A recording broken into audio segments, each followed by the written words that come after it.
Good morning. Our panel is titled Labor, Human Rights, and the Colonial Crisis.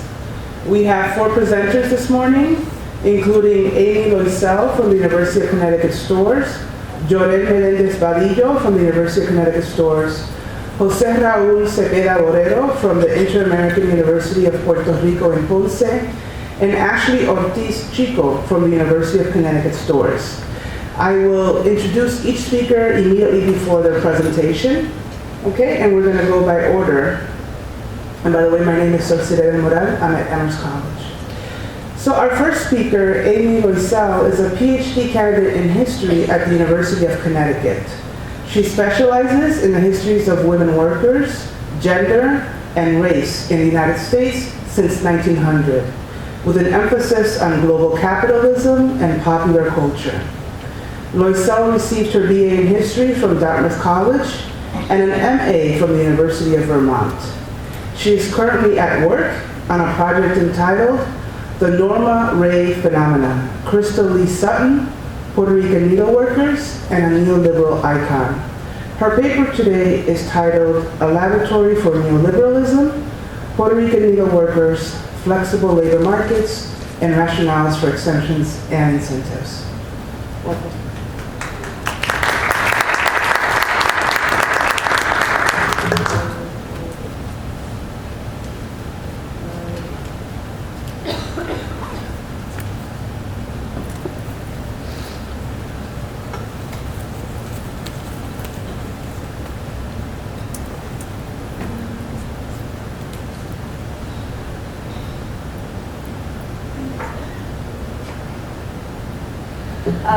Thank you all, and many thanks to the Center for Latin American, Caribbean, and Latino Studies and the Puerto Rican Studies Research Working Group for organizing, all the sponsors and panelists for participating, and Professor Del Moral for moderating. I am really honored to be included.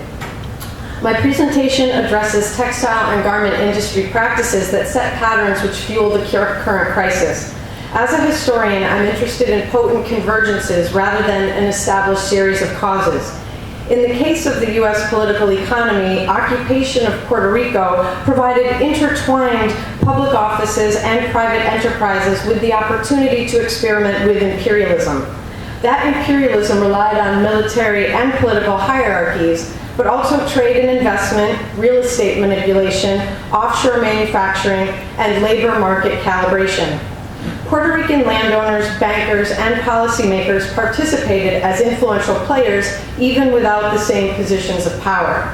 They all operated together, not as precision clockwork, but as coordinated factors. I do not argue Puerto Rican needleworkers were the only laborers in a coalescing mobile and global 20th century working class. Farm workers also have a long history, but agriculture relied on transient labor for many decades.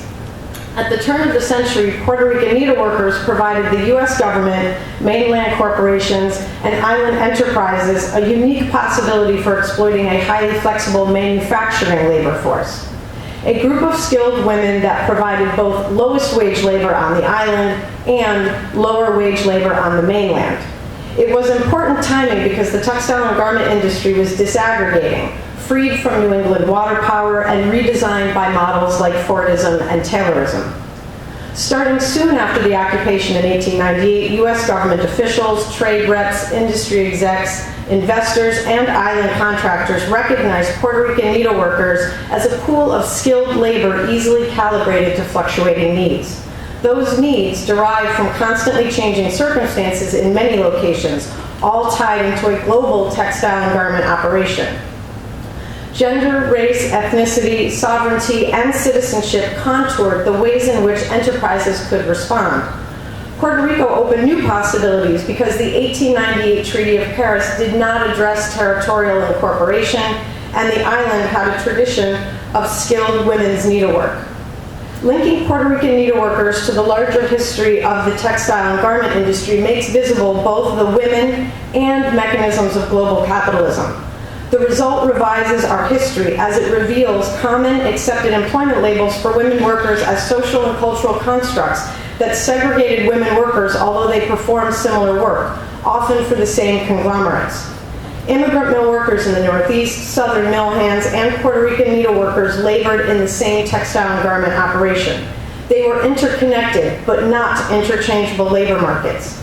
The social and cultural constructs reinforced by the labels converged with economic mechanisms to foster separation and discrimination at the local level among workers, while generating an interconnected catalog of labor and spatial options at the transnational level for managers. We have to understand this history to address economic and financial crises.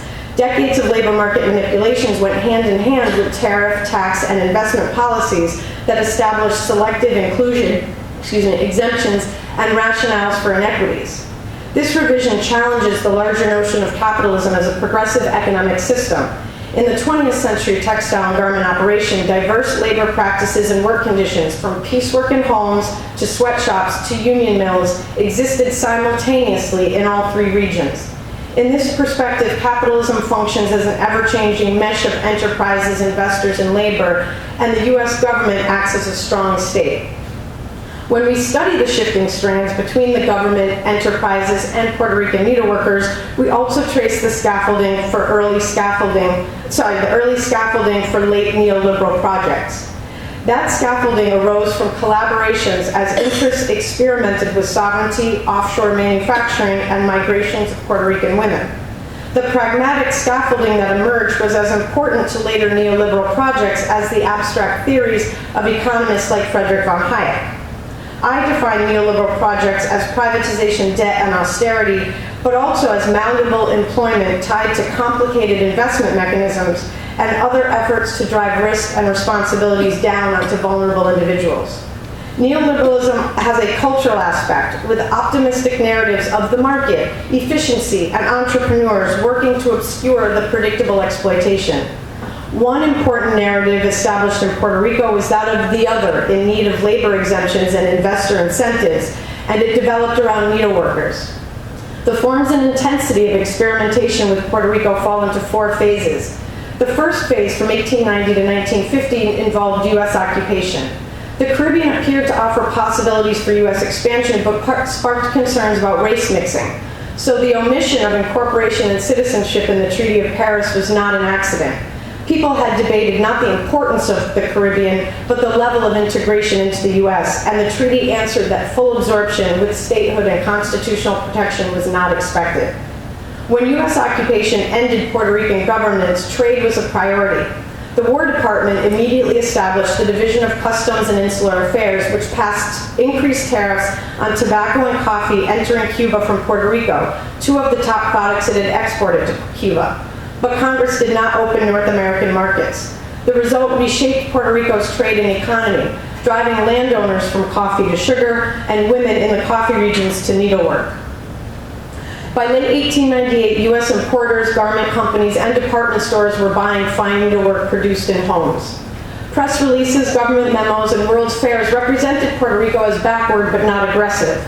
U.S. political and economic dominance depended on the cultural narrative of Puerto Rican people as a dark other, dependent, impoverished, and uneducated, even as U.S. leaders collaborated with Criollo elites. Those elites had formal education, colleagues in the U.S., and concentrated wealth. But American depictions of average Puerto Rican people reinforced Criollo hacendado claims to insular power, even as U.S. colonial structures constricted it. Criollo elites did not often oppose American press releases and government memos in the early years because the narrative of race, poverty, and civilization aligned with Spanish colonial divisions of race, class, and status. Such divisions had served their interests under Spain, so they imagined that would continue. The cultural narrative also worked to support selective inclusion and exclusions and fed rationales for lower wages and taxes in Puerto Rico. The resulting shifts in lines of sovereignty, citizenship, and governance, offshore categorizations, and labor built scaffolding for future neoliberal projects with buildings, routes, bureaucrats, tax codes, and finance mechanisms. Migrating Puerto Rican needleworkers were central to that experimentation, the scaffolding, and a particular global working class. The 20th century working class did not emerge as a singular proletariat from the 19th century European and American white male working class with its roots in artisan guilds. It was repeatedly made and remade in relation to contexts of gender, race, ethnicity, and nationality as businesses and workers intervened in and navigated culture, social practices, domestic laws, and borders, as well as finance and production. Most contemporary working people, even migrating professionals now leaving Puerto Rico for Florida and Texas, more closely resemble migrating Puerto Rican needleworkers. Those women in insular and northeastern mainland homework, sweatshops, and mills constituted a labor market in which the global working class coalesced. The Foraker Act of 1900 was important to drawing Puerto Rican women into the U.S. and global capitalism as mobile low-wage employees and as non-incorporated insular residents to which the state had pliant obligations. The act created an appointed civilian government, but imposed a tariff on products entering the mainland. The Supreme Court had ruled that tariffs could not be placed on territories because of the Constitution's uniformity clause, which stated Congress could not place tariffs between parts of the U.S. But the Foraker Act challenged precedent, and the 1901 case of Downs v. Bidwell upheld the act. That tariff fueled a fledgling rationale for keeping industrial wages low on Puerto Rico, just as U.S. manufacturers joined the first companies in using needleworkers. Companies still bought island products, but also began subcontracting specific design orders.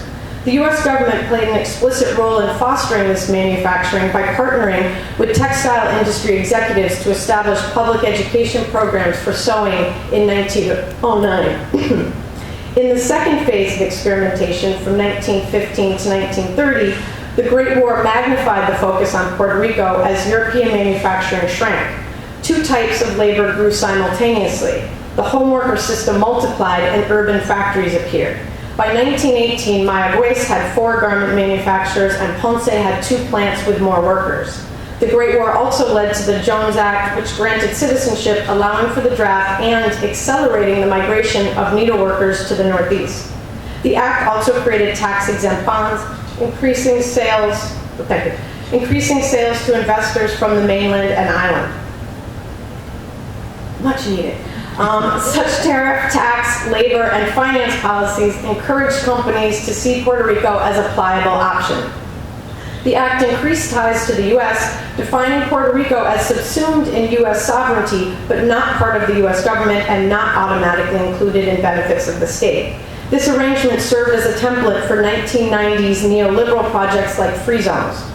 When immigration restrictions after the war continued to limit skilled low-wage labor for the Northeast, manufacturers sought alternatives in and from Puerto Rico. In the 1920s, garment and department stores developed pre-cut designs they shipped to Puerto Rico to reduce costs, and Puerto Rican women increased migration to the Northeast. They had accrued familiarity with American agents and learned about better wages. These related but non-sequential flows of manufacturing down to the island and women from the island also contributed to scaffolding for neoliberal projects. Island poverty and growing migration prompted the U.S. and insular governments to establish Puerto Rican government offices on the mainland. The Bureau of Employment and Migration opened in New York in 1930 as an agency of the Puerto Rican Department of Commerce and Industry. During Phase 3 from 1930 to 1955, the New Deal made the island more legible for offshore manufacturing, solidified Puerto Rico as a site of exemption, and accelerated needleworkers' movement. The economic contractions triggered worker resistance. In 1938, the Colonial Bureau of Insular Affairs in the War Department became the Division of Insular Territories in the Department of Interior. It led to the Puerto Rico Reconstruction Administration, which grew into a vast apparatus headed by the rector of the University of Puerto Rico. The PRRA supported Act No. 40 that exempted new manufacturing facilities from taxes for 10 years. Debate about the Fair Labor Standards Act was a central forum for accelerating exemption. The Puerto Rico Needlework Association and Island Trade Group wrote multiple times arguing that they wanted less government, but in reality, like most later neoliberal projects, they wanted an active government, a strong state capable of enforcing exemptions to its own laws. They argued that Puerto Rico had needlework as second in importance, but could not keep up with mainland minimum wages, or they would go out of business. During World War II and the post-war years, U.S. and Puerto Rican officials designed well-known institutions that escalated such experimentation, exemption, and migration. The Compañía de Fomento Industrial and the leaders of the Partido Popular Democrático cooperated to launch both buildings built and sold and leased at below market rates, and encouraging migration from the island in Operación Manos a la Obra, Operation Bootstrap. But new textile and garment employment did not have an impact in the rural areas. As a result, many women chose to migrate to the island cities of the Northeast. Informal ties as well as formal programs supported the movement because needleworkers knew family and friends who had left, but the U.S. government also intensified its programs. In 1948, the Bureau of Employment and Identification became the Migration Division. Its expanded offices in New York served as an employment agency, facilitating dozens of companies requesting needleworkers between 1948 and 1989. They operated regional offices in Boston, Hartford, and Philadelphia. The post-war boom lingered in the Northeast, and Puerto Rican needleworkers migrated in large numbers during the fourth phase of experimentation from 1955 to 85. Manufacturers began recruiting Puerto Rican women from New York to the older mills and factories of New England, where costs were lower. In 1958, the International Ladies Garment Workers Union organized a strike in 7 northeastern states in response to manufacturing moving to Connecticut and Massachusetts. As part of the strike, ILGW negotiators won severance pay for displaced New York workers. American Thread in Willimantic, Genesis Mill in Springfield, Mastex Textiles in Holyoke, and others remained open into the mid-1980s with many Puerto Rican workers. When Puerto Rican needleworkers become visible, a deep history of neoliberalism emerges. Popular versions of the neoliberal turn often focus on the 1994 North American Free Trade Agreement, but NAFTA was a culmination. The integration of Puerto Rico into the global economy as a laboratory for U.S. public and private manufacturing endeavors did not lead to stability or dramatically improved wages. Instead, government offices and corporate enterprises implemented policies and practices that entrenched the island as a site of selective inclusion and exemptions and as a source of flexible labor options. Puerto Rico has been central in the history of the U.S. neoliberal projects. The narrative of its desperation and marginality works to camouflage its vital role. If policymakers want to address both the fiscal crisis in Puerto Rico and the persistence of Puerto Rican women wage workers living in poverty, they must understand this history. And tariff, tax, labor, and finance policies should be designed as a coherent package. Constituents in Puerto Rico and the U.S. have accepted creating jobs as a rationale for exemptions and incentives that have cumulative benefits for managers and investors. We have to ask how are jobs created and with what benefits. A new approach to stabilizing Puerto Rico should address the persistent narrative of the island as needing exemptions for progress, and then propose policies that link employment, wages, finance, and investment in a full package that benefits workers. Marco Rubio has proposed Empleo, more neoliberal legislation that promises to create jobs and growth by exempting the island and using tax revenues for owner incentives. In the turbulence since the 2016 election, Empleo has been adrift, but still lingers. Behind its promise of jobs lies the expected knot of labor, tax, and finance propositions. A pay raise comes at the expense of taxpayers who subsidize employers who opt in. The back end of Empleo further lowers the island's minimum wage. The Manhattan Institute said reducing the minimum wage should create many more entry-level job openings and make hiring more attractive. We recognize the persistence of that rationale, which goes back to needleworkers in the early 1900s, the 1930s, the 1940s, and the 1950s. Such policies have led to lowest wages on the island, which benefits the elites and owners, and then spurs migration to the mainland in a labor market manipulation that then undercuts mainland pay and benefits. We need to just say no. Thank you.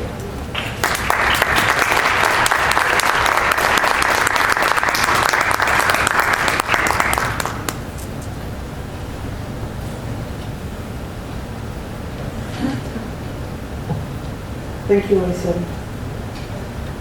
Our second presenter is Jorel Melendez-Vadillo. Melendez-Vadillo is a PhD candidate in history at the University of Connecticut. He earned an MA and BA in history from the Inter-American University of Puerto Rico. Melendez-Vadillo is also the author of Voces Libertarias, Los Orígenes del Anarquismo en Puerto Rico, 2013, and co-editor with Nathan Jun of Without Borders or Limits, an interdisciplinary approach to anarchist studies, 2013. He has published widely on the histories of anarchism, labor, and radical politics in Puerto Rico and Latin America, and you can find some of his research articles in the Caribbean Studies Journal, Latin American Perspectives, Theory in Action, among other sources. Melendez Vadillo is also a Ford Foundation Fellow, predoctoral and dissertation. His paper today is titled, Our Turn to Speak, The Creation of Puerto Rican Workers' Intellectual Communities, 1897 to 1933.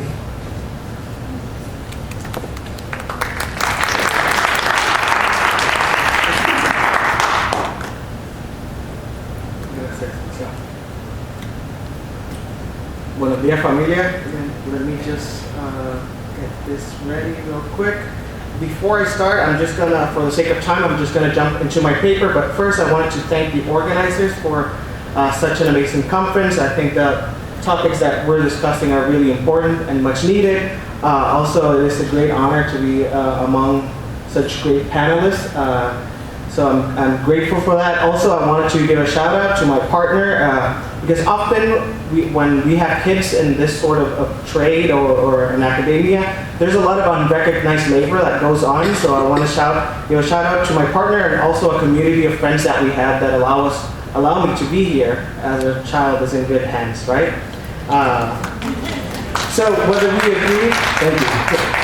Whether we agree on the tactics or not, there's no doubt that students at the University of Puerto Rico are at the forefront of struggles against the Fiscal Control Board and its neoliberal agenda.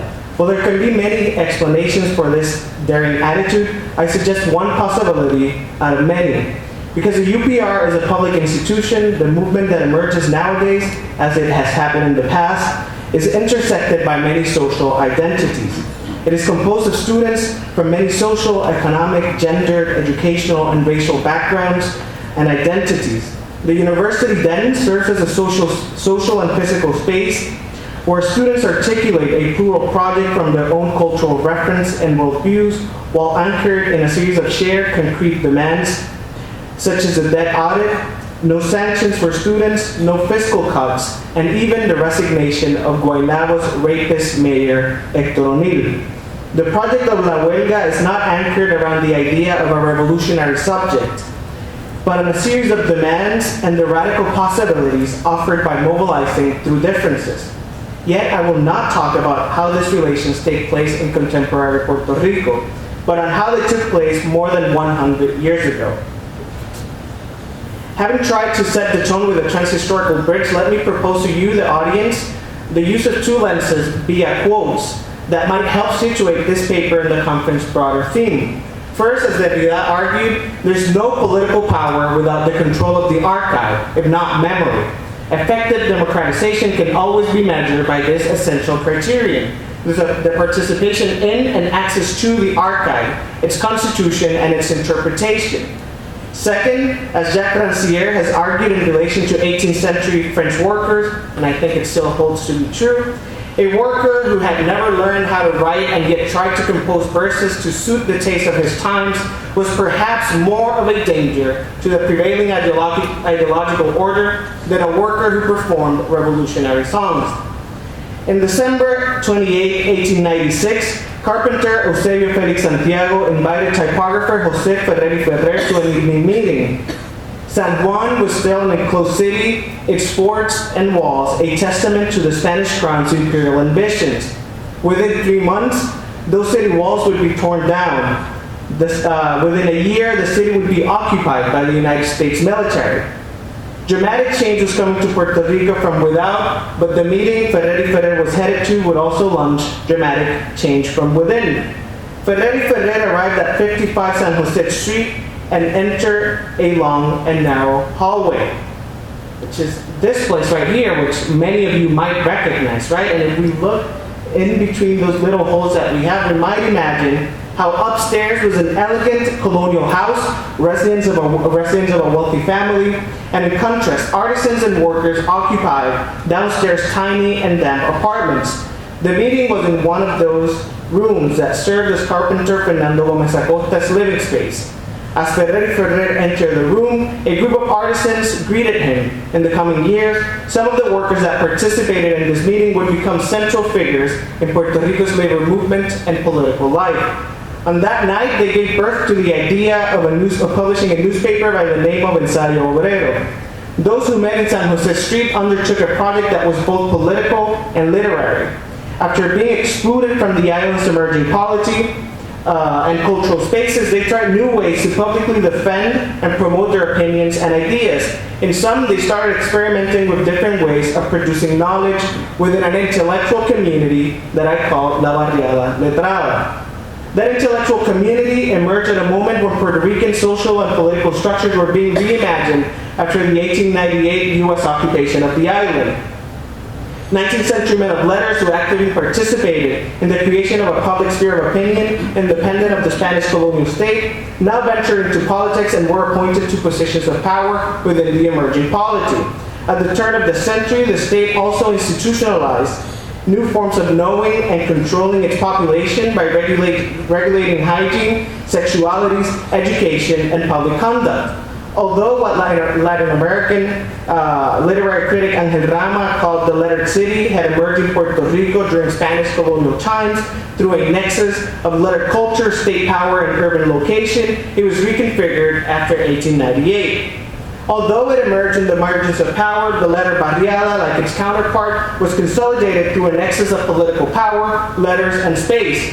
From 1898 until 1920, a handful of workers that called themselves obreros ilustrados, and as a side note, we must remember that the term intellectual had a pejorative connotation back then. So these obreros ilustrados published dozens of newspapers, novels, essays, and theatrical plays that allowed them to theorize from their own cultural reference about the political situation, what it meant to be a citizen, and to develop possible solutions to Puerto Rico's social problems.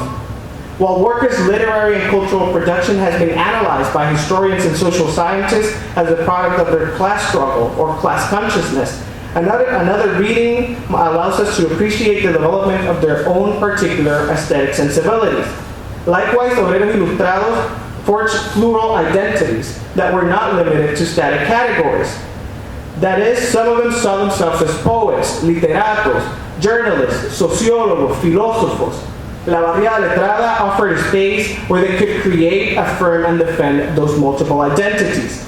This was tied to a very deep desire to be considered by other classes as civilized, modern, and rational, something that was present in all the literary production, from the most conservative, like the novels from El Barbero Mayagüezano Américo Arroyo, to the most radical works of tobacco rovers and anarchists like Juan Vilar or Ángel María Liepa. In an island where 69% of the population was illiterate, that small cluster of obreros ilustrados had the power to decide what should be of interest to workers, to assign identities, that is, to decide who was a worker and who was not, as well as the power to create historical narratives. In the process, obreros ilustrados within the Barriada Letrada created a series of social hierarchies based on trade, race, and gender, excluding women and non-skilled workers from labor's spheres of power. While the militancy of working women and agricultural workers has been well documented through an ample historiographical production, they were silenced from the historical narratives produced by obreros ilustrados. As an example, we can think of the case of Juana Colón. As William Fred Santiago has argued, Juana had el carimbo, the slave mark, in her four sides. She was black, slave descendant, illiterate, and never worked as a salaried worker. Nonetheless, Juana Colón was a cherished labor leader and well-known barrio doctor in the town of Comerío, where she was remembered for her participation in a series of strikes in 1919 when she fought against the police with rocks. When Epifanio Jiménez, a socialist senator and a comrade in arms of Juana Colón, wrote a history of Comerío, he completely excluded her from the historical narrative he produced. The memory of Juana Colón was recovered by her neighbors through oral history and corner conversations. and has been recently revalorized by Puerto Rican historiography. The cases of Juana Colón or the famous anarcho-feminist Luisa Capetillo are, of course, exceptions. While the latter barriada's physical space, embodied in social studies centers, workshops, printing houses, and union halls, was undoubtedly urban, its social space was not limited to Puerto Rico. During the first decade of the 20th century, Puerto Rican workers became active participants in the global circulation of knowledge and ideas. They read and wrote in international newspapers, celebrated labor rituals of remembrance like May Day, and established contact with comrades in different parts of the world. Through global interactions, they joined what an anonymous typographer called, and I quote, the concert of advanced nations. This does not mean that the Barriada Letrada was disconnected from broader political and social processes in Puerto Rico. In fact, it was created and developed in tension with the country's political and cultural establishments. Obreros Ilustrados not only sought to garner power through their unions, but also tried to enter the island's political sphere since the movement's early days. Although there were varying levels of success in workers' political endeavors, the creation of the Socialist Party in 1915 became a moment of consolidation for the Barriada Letrada's political project. Throughout the 1920s, the party became highly bureaucratized, and many of the Obreros Ilustrados who had once produced knowledge and organized unions now turned into career politicians. Indeed, through the first 3 decades of the 20th century, Obreros Ilustrados entered the island's polity and were recognized as legitimate political subjects. Although some workers had produced an impressive number of literary and cultural products, they were not deemed cultured enough to be considered intellectuals. That exclusion materialized in the 1933 student strike at the University of Puerto Rico. Students protested Rafael Alonso Torres, interim president of both the Socialist Party and the Federación Libre de Trabajadores, as part of the university's board of trustees. While students objected the institution's lack of autonomy, the discourse produced by protesters, including faculty and the broader public, was of Alonso as ignorant and unworthy of occupying a position as a board member. Yet, because of space and time, I cannot cover the depths of the 1933 strike that, like what is happening as I write this in 2017, signified many different things to various social sectors. By the 1930s, the press became the embodiment of Puerto Rico's public sphere of opinion, where the lines of state discourse, politics, and public views often merged. Thus, different social groups and actors used newspapers to articulate their thoughts about the university strike that took place from late September until early November 1933. Discursively, the strike became an empty signifier. That is, although every social group involved saw the process as a political project to oppose or praise, all of them imagined it from different lenses. For José Lanús Rolón, who in 1934 will become one of the founders of the Communist Party, Rafael Alonso Torres was a puppet of U.S. imperialism. Lanús argued that although the strike had been politicized by bourgeois political parties, students were acting outside bourgeois legal frameworks, and thus the strike had revolutionary potential. Any true radical, believed Lanús, had an obligation to support the strike. For nationalists, like poet Fernando Torregrosa, who believed that culture was the ultimate battlefield, the strike represented a struggle against la ignorancia yanqui, embodied in the figure of Alonso Torres. For high school students, and this is amazing, throughout the island who held a national assembly, high school students, 1933, and went on strike in solidarity with their university peers, and for the UPR's alumni, the strike was a fight to preserve the university's honor and prestige. Yet, not everyone favored the strike. The letters published in the press or sent privately to Alonso Torres show how the Socialist Party's rank and file understood the appointment of Alonso as their proletarian masses' entrance into a space that had been denied to them, the university. Furthermore, Republican Party intellectuals, and I have to make a quick note that the Republican Party was pro-statehood and had an electoral pact with the Socialist Party. One of their intellectuals, Cayetano Policucci, used the press to defend Alonso's appointment as a symbol of the university's path to a more modern and humane institution, because it now included and represented the country's majority, the laboring masses. For others, the strike symbolized the entrance of Roosevelt's New Deal into the university. While there were many diverging opinions that warrant careful consideration, for the purposes of this paper, the strike represented, according to the Obreros Ilustrados, a moment of exclusion from Puerto Rico's intellectual spheres, just when the colloquially known Generación del 30, composed of a group of intellectuals from the university, went on to reimagine what it meant to be Puerto Rican, what Rafael Bernabe has called La Maldición de Pedreira. No? So thus, Obreros Ilustrados felt they were excluded from that imagination. Nonetheless, it is important to understand that just like the current strike at the University of Puerto Rico, la huelga de 1933 fue una lucha que a la misma vez fue muchas. Thank you.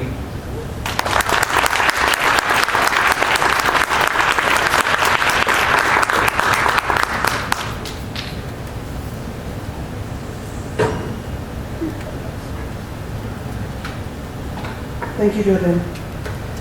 We welcome as our third speaker, José Raúl Cepeda Borrero, a professor of criminal justice at the Inter-American University of Puerto Rico in Ponce, an alumni from the Pontifical Catholic University of Puerto Rico Law School. He is a human and civil rights activist. He is a frequent contributor to Puerto Rican media on discussions of crime, violence, drug trafficking, and human and civil rights. With Gary Gutierrez, he co-hosts a daily radio talk show titled Temprano en la Tarde. Okay. In addition, today he is a proud father of a first-year student at the University of Puerto Rico. Congratulations to you. His paper is titled Coloniality, Social Violence and Criminalization of Puerto Ricans, from Military Governments to the Fiscal Control Board. Welcome.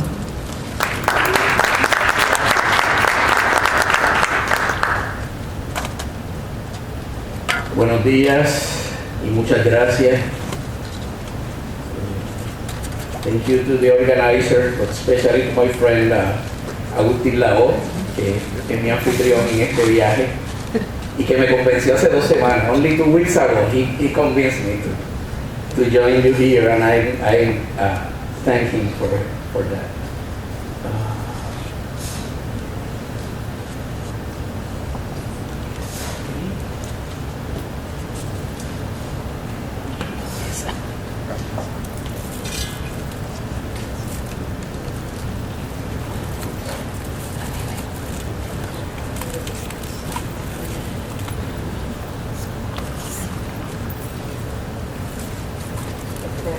This one, right?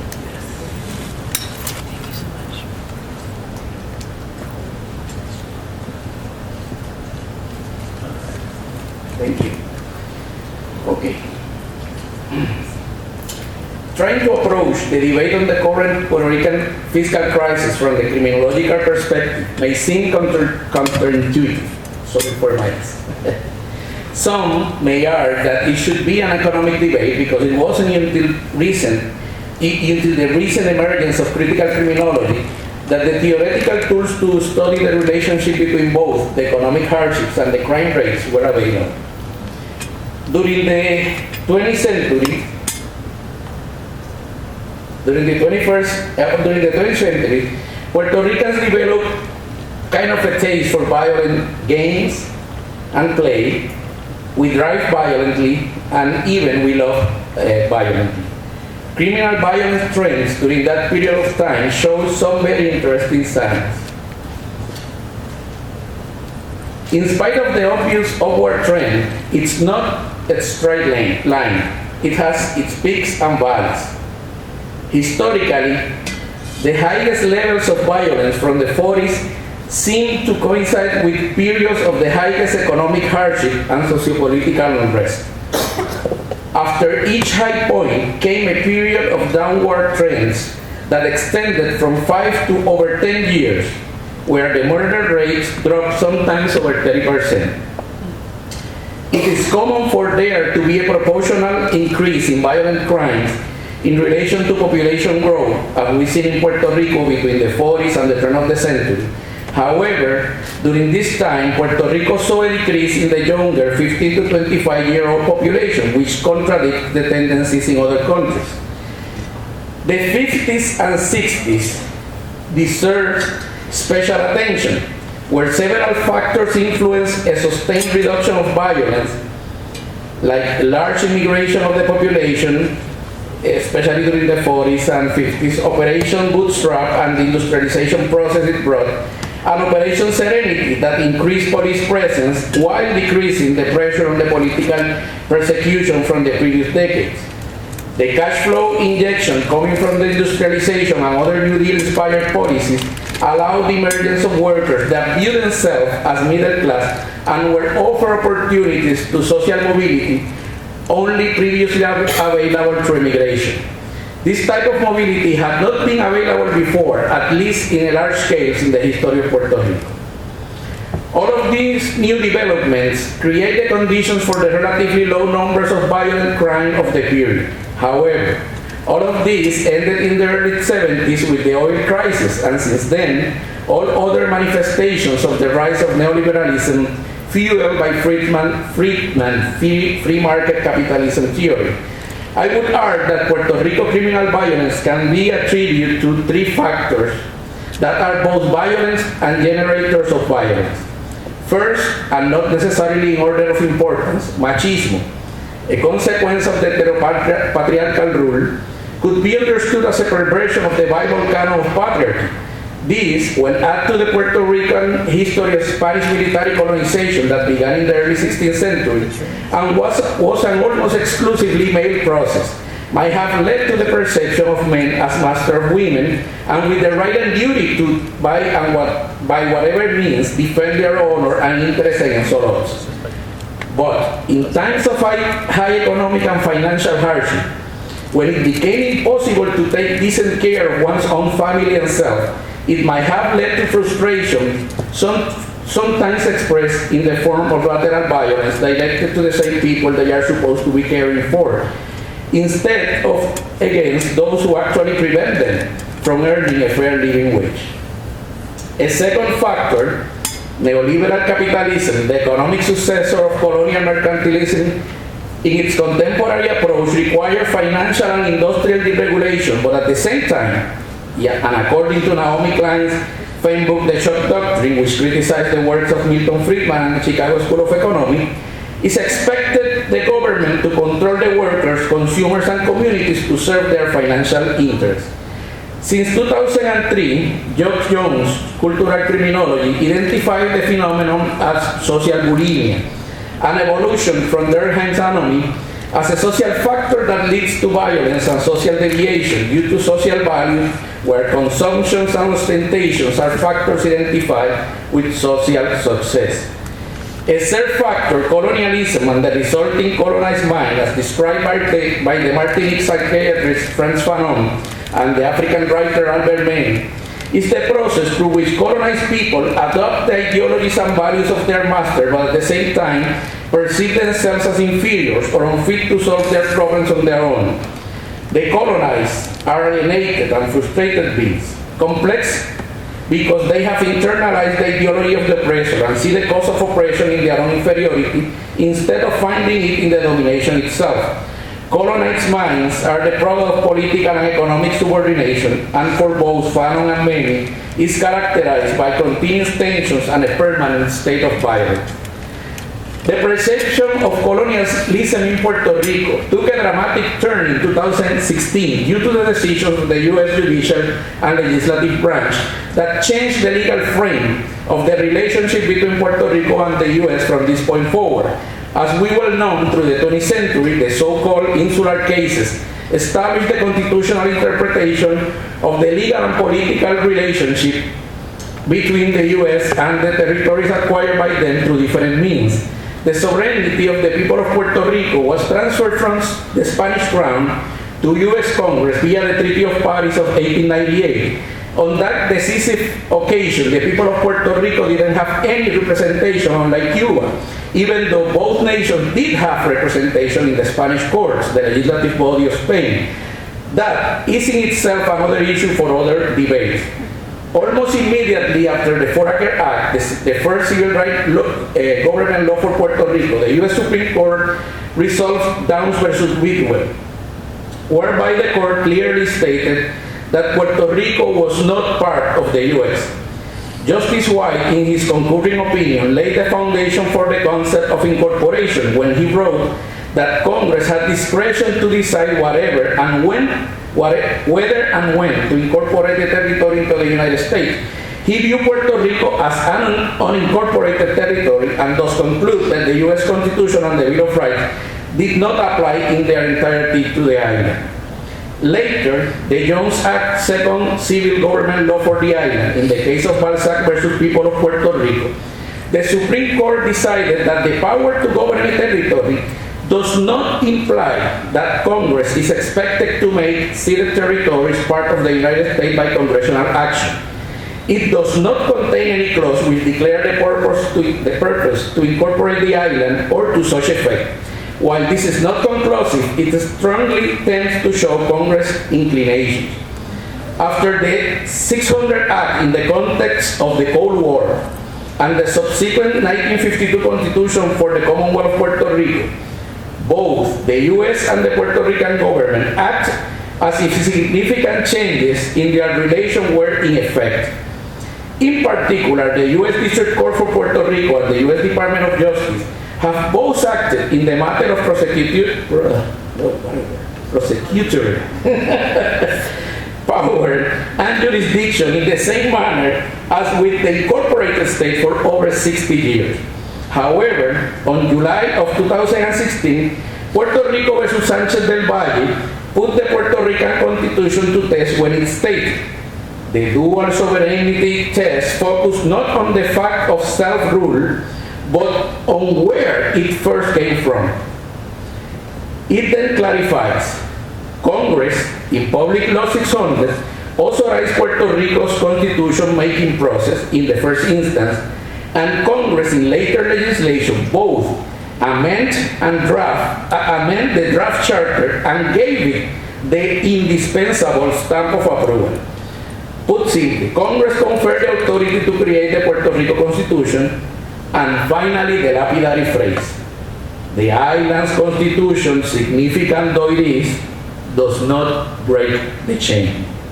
And judges doesn't use words like the Sanchez del Valle case was the judicial expression of the colonial relation of the U.S. with Puerto Rico, but nothing like the Promesa Act of 2016. The federal law created the Financial Oversight Board for the Government of Puerto Rico. The main problem is that this act ignores the basic principles of democracy, especially those related to the participation of the citizens in the decisions that affected them. This is not new, since never under the U.S. rule have the people of Puerto Rico had any actual representation in the U.S. federal government. The effects of Promesa, on the other hand, have just started to show, and we might see further social effects in months to come. The current government of Puerto Rico, acting accordingly with the Oversight Board, has started to develop a list of austerity measures looking to restore the financial health of the government while trying desperately to make payments to the creditors. As Naomi Klein has said, the problem here is one of lack of knowledge of our history, and in this case, of U.S. history. The U.S. shows us that after the Second World War, the solution to the 1930s Great Depression was the measures and forces that created the welfare state. And before anyone says that this was a socialism, let me say that those measures were the ones that saved capitalism for the U.S. As U.S. history shows us, time after time, austerity measures have never worked anywhere. Instead, evidence seems to indicate that Keynesian ideas that work for the U.S. may also work for Puerto Rico. Of course, that's also presents the greatest challenge, since Puerto Rico's economy, as a peripheral to the United States, due to our colonial relationship, the island government lacks the resources to start an aggressive reform program as needed to restart our economy and eventually repay the legal debt based on a much-needed audit which has yet to occur. It will require, of course, a restructuring of the debt, but that only can be done fairly after a thorough auditing process. Also, it will require that the U.S. recognize its fiduciary duty to Puerto Rico as an occupied territory.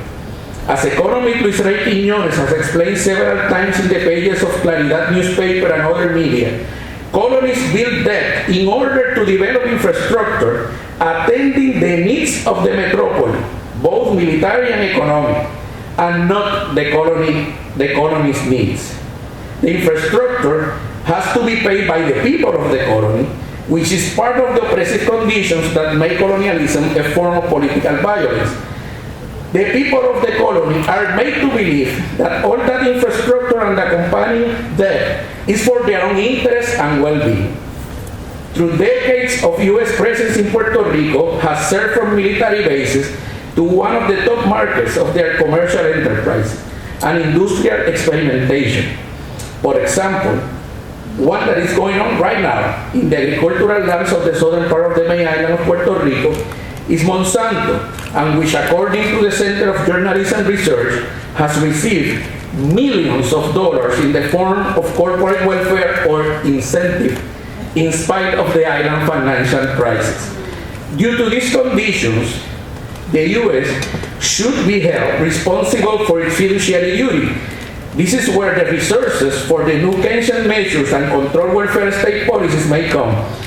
That kind that may put Puerto Rico back in good financial condition. The question is, where can we find a court that will compel acceptance of the fiduciary duty? What we're actually seeing in Puerto Rico, on the other hand, is a process of taking away the illusion of democracy, built for the last 60 years, a process not different to what's happening on other islands of the Caribbean, as documented by Dr. Aaron Gamaliel Ramos in his 2016 book, Islas Migajas, or Island Crumbs. When contrasted to the UN statistic on violence, the Caribbean region lights up as one of the most violent in the world, a sad honor shared only with Africa. The weak governments, the economies peripheral to several European countries, has proven that colonialism will only increase the social inequalities and in return fuel the climate of violence that already exists. Drug trafficking, even in its illegal frame, is also a neoliberal enterprise which reproduces the same inequalities as legal capitalism. It appears to provide those without power as a way to empower themselves, perhaps unconsciously, through economic participation on this enterprise, but it also justifies repression and social control by the state and the resulting violence due to the prohibition policy supported and strongly promoted by the U.S. government. So what's left for Puerto Rico? During the last 40 years, grassroots movements and community organizations have developed a wide variety of sometimes successful strategies to deal with the effects of drug addictions and crime related to its illegalized traffic. Sisterizolina Ferrer Center, social project at Playa de Ponce, Caimitos, Guayama, and other places, provides educational and social and economic integration program. Dr. Jose Vargas Vidot Community Initiative in San Juan and Ponce, and Intercambios Puerto Rico on the East Coast, offers services like needle exchange, condom distribution, as well as other services.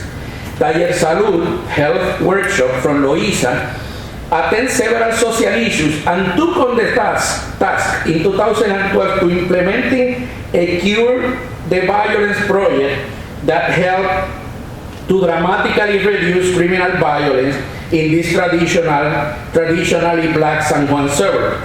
While Laura Ponte Alliance for Social Peace, or A La Paz, is possibly the only grassroots victim service initiative in Puerto Rico.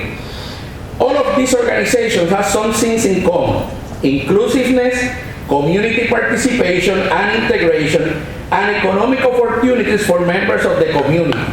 They are examples of best practices and evidence-based practices. As a result, they have shown higher efficiency in the use of government financial resources, important reduction of violent incidents, and significant collection of social data, experience, and knowledge. Unfortunately, as a result of austerity measures imposed by the Oversight Board, all of them are in danger of severe income reduction or the total elimination of the public funds they receive. That will put at risk hundreds of thousands of people served by this program. So while we know that austerity measures will increase poverty and inequality, it has also proven that violence and social instability will increase wherever those measures are imposed.